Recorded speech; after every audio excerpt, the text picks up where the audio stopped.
تو حضور غوث پاک رضی اللہ تعالیٰ عنہ کا وجود مسعود پوری دنیا اسلامیت کے لیے، پوری دنیا کے لیے، انسانیت کے لیے ایک نعمت بن کے آیا۔ 471 ہجری میں آپ کی پیدائش ہوئی، اور آپ کی پیدائش کا بھی عجیب ہی واقعہ ہے، وہ آپ سنتے رہتے ہیں۔ آپ کے والد گرامی حضرت ابو صالح جنگی دوست، یہ مجاہد تھے، ہر وقت جنگوں میں رہتے تھے، جہاد کرتے تھے۔ تو حضرت ابو صالح جنگی دوست جو ہیں وہ ایک دفعہ دریا کے کنارے جا رہے تھے، جوان تھے جن کی جوانی پاکیزہ ہو، یعنی در جوانی توبہ کردن شیوہ پیغمبری، کہ جوانی میں تائب ہو کے جانا، توبہ کرنا، گناہوں سے اپنے آپ کو بچا کے رکھنا، یہ پیغمبروں کی سنت ہے، یہ پیغمبروں کی عادت ہے۔ بڑھاپے میں تو سارے بندے اذانے دینا شروع کر دیتے ہیں، وقت پیری گرگے ظالم نشوت پرہیزگار۔ جب بندہ آخر میں پہنچ جاتا ہے تو سارے ہی، اس وقت بھی پرہیزگاری مل جائے تو بہت بڑی بات ہے، لیکن جوانی میں تائب ہونا یہ نبیوں کی سنت ہے۔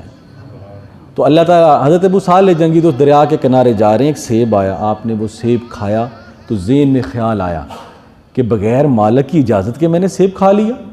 آج تو بڑے بڑے لوگ اتنا کچھ کھا جاتے ہیں تو احساس نہیں ہوتا۔ اس کی وجہ کیا ہے؟ اس کی وجہ یہ ہے کہ ایمان کمزور ہوتا ہے۔ ایمان اندر موجود ہو تو ذرا سا ذرہ بھی کھائیں تو وہ مچلنا شروع ہو جاتا ہے، یہ کیا کھا لیا، یہ کیا کر دیا۔ اب جو اتنا کھا لیا ہے سمجھو کہ ایمان نہیں ہے، وہ کمزور ہے۔ تو حضرت ابو صالح فرماتے ہیں بغیر اجازت کے کل چلتے چلتے دیکھا کہ باغ آ گیا سیب کا، تو مالک سے ملے، مالک سے کہا کہ میں نے بغیر اجازت کے آپ کی وہ سیب کھا لیا ہے۔ حالانکہ شریعت میں ایسی کوئی قید نہیں، اگر اس طرح کھا لیا جائے تو کوئی حرج ہے، لیکن ایک ہوتا ہے فتویٰ، ایک ہوتا ہے تقویٰ، ٹھیک ہے نا جی۔ تو جو تقوی والے لوگ ہوتے ہیں نا، اہل تقویٰ، وہ فتوے پر بھی عمل کرتے ہیں اور تقوی پر بھی عمل کرتے ہیں۔ تو فرمایا کہ اب جو سامنے شخصیت بیٹھی تھی وہ بھی صاحب تقویٰ تھی، صاحب ولایت تھی، حضرت سیدنا عبداللہ صومعی رحمۃ اللہ تعالی علیہ۔ یہ حضور غوث پاک کے نانا جان تھے، لیکن ابھی شادی نہیں ہوئی۔ تو آپ نے فرمایا اچھا کیوں کھایا بغیر اجازت کے سیب؟ روز سیب گرتے ہوں گے، کبھی کسی نے پوچھا ہی نہیں، لیکن اللہ کے ولی نے کھایا۔ دیکھیں ابتدا کیسے ہوتی ہے، یہ جو شاندار فصل پیدا ہوتی ہے، یہ فصل کا کمال نہیں ہوتا، پہلے اس کسان کی محنت ہوتی ہے، اس نے کیسے زمین بوئی ہے، اس نے کتنی محنت کی ہے، اس پر اللہ کا کتنا فضل ہوا ہے، تب جا کر ہمیں وہ سرسبز و شاداب فصل ملتی ہے، دانے ملتے ہیں، چاول ملتے ہیں۔ تو انہوں نے کہا جناب آپ اس طرح کریں کہ 10 سال میرے باغ کی خدمت کریں۔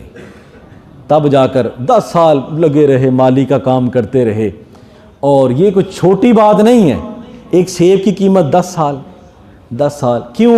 اللہ سے بچنے، اللہ کے غضب سے بچنے کے لیے۔ جب 10 سال گزر گئے تو آپ نے فرمایا کہ حضور آپ مکمل؟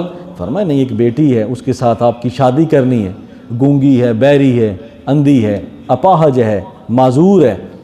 آپ نے فرمایا اگر اس طرح کر کے بھی میں رب کے غضب سے بچ جاؤں تو جب شادی ہوئی دیکھا کہ ایک سامنے خوبصورت لڑکی ہے، آنکھیں بھی ٹھیک، کان بھی ٹھیک، زبان بھی ٹھیک، ہاتھ بھی ٹھیک، پاؤں بھی ٹھیک، تو دوڑتے ہی اپنے سسر کے پاس گئے کہ آپ نے کہا تھا یہ اور ظلم کروانے لگے ہیں، پہلے سیب کی قیمت چکائی۔ تو آپ نے فرمایا جتنا تقویٰ، جتنی پرہیزگاری، جتنی خشیت اور جتنا اللہ کا خوف میں نے تیری ذات میں دیکھا ہے، میں نے بھی بیٹی اسی طرح کی پال کے رکھی ہے۔ اندھی اس لیے نہیں کہ وہ دیکھ نہیں سکتی، دیکھ سکتی ہے لیکن کسی غیر محرم کو نہیں دیکھا۔